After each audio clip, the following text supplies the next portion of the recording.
It's been a tough year for households due to high food and fuel prices. Data from the National Credit Regulator indicated that in the first quarter of the year, banks rejected 70% of credit applications. And it's the highest rate on record, raising alarm bells over households' ability to repay loans.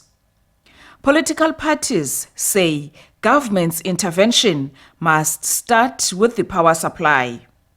Because electricity is so central in trying to jumpstart the economy, the question of logistics and transnets, the interventions must be made as soon as possible so that the bottlenecks for exports and imports for businesses who must create jobs and therefore give more income to the workers. It's imperative that should also be all our efforts and interventions will be meaningless if the issue of energy supply is left unattended, because as we speak, businesses are closing down and some companies are forced to cause their workers to work short time.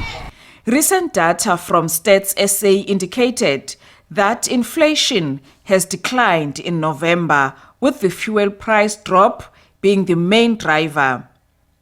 However, some parties say the policy of inflation targeting must be scrapped.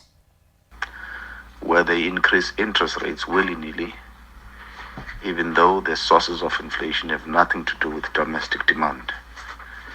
We have been saying that a review of this policy is important as a way of giving South Africans the much-needed reprieve. Others say interest rates must be lowered and that government must reconsider a temporary reduction in the general fuel levy. We also recommend that the diesel levy refund should also be extended to farmers in an attempt to reduce food prices. We also urge the Minister of Finances to hold back on possible tax hikes in his budget in February. Alleviate the tax burden, although in the short term it will mean less tax revenue.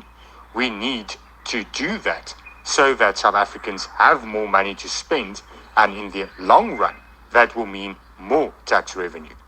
At the end of the day, South Africa will not get out of this fiscal and economic crisis if there is no tax alleviation.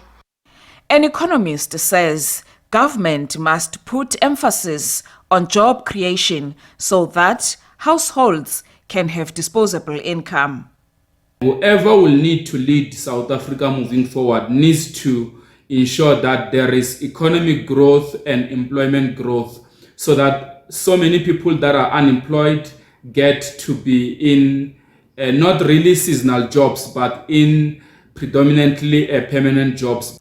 It's not only households that are struggling. The national fiscus is also under tremendous pressure, prompting some political parties to say solutions are urgently needed, as in yesterday. Lula Mamatya, SABC News, Parliament.